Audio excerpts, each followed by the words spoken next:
Welcome back. اور اب آپ کو بتائیں کہ state bank monetary policy committee نے جائزے کے بعد شرح سود 12% پر برقرار رکھنے کا اعلان کر دیا۔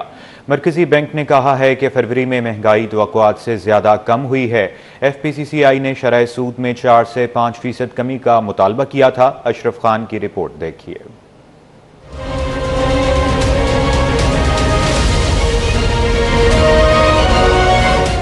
مانیٹری پالیسی کمیٹی کے اجلاس کے بعد بیان جاری۔ پالیسی بیان میں کہا گیا ہے کہ فروری 25 میں مہنگائی توقعات سے زیادہ کم ہوئی ہے، جس کی بنیادی وجہ کھانے پینے اور توانائی کی قیمتوں میں کمی ہے۔ اوسط مہنگائی اب بھی زیادہ ہے۔ کھانے پینے کی اشیاء کی قیمتوں کا بڑھنا مہنگائی میں اضافے کا سبب بن سکتا ہے۔ البتہ مہنگائی کی شرح میں مزید کمی متوقع ہے، 5 سے 7% بترجیح مستحکم ہو جائے گی۔ پالیسی بیان کے مطابق معاشی سرگرمیوں اور برآمدات بڑھ رہی ہیں۔ ذرائع مبادلہ ذخائر کم ہوئے ہیں۔ ذرائع مبادلہ کے ذخائروں مالی سال کے اختتام تک $13 ارب ہونے کی توقع ہے۔ اب ڈیٹا کو مد نظر رکھتے ہوئے شرح سود 12% پر برقرار رکھنے کا فیصلہ کیا گیا۔ ایف پی سی سی آئی کے صدر عاطف اکرام شیخ نے شرح سود میں 4 سے 5% کمی کر کے ریلیف دینے کا مطالبہ کیا تھا۔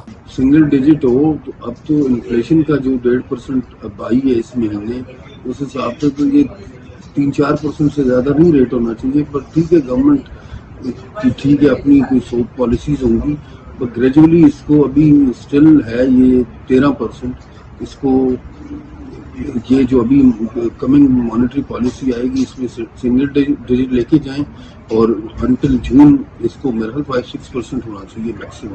اسٹیٹ بینک کی پالیسی بیان میں چند خدشات کا ذکر بھی ہے، جن میں رقوم کی کمزور آمد کی صورت اور بڑھتی درآمدات کے سبب بیرونی کھاتے پر دباؤ بڑھنا، عالمی سطح پر جاری ٹیرف محاذ کی بے یقینی، جنوری اور فروری میں ٹیکس محاصل ہدف کے مقابلے میں کم جمع ہونا نمایاں رہے۔ ایف پی سی سی آئی سینئر نائب صدر ثاقب فیاض مگو نے کہا کہ شرح سود 12% اب بھی زیادہ ہے۔ ہمارا یہ مطالبہ ہے فوری طور پہ انٹرسٹ ریٹ کو جو ہے وہ 4 سے 5% کم کیا جائے، کیونکہ انفلیشن ریٹ کافی حد تک کم ہو چکا ہے، اور ہم لوگ ایکسپیکٹ کر رہے تھے کہ کم از کم 2 یا 3% تو انٹرسٹ ریٹ کم ہوگا، لیکن وہ نہیں ہو سکا۔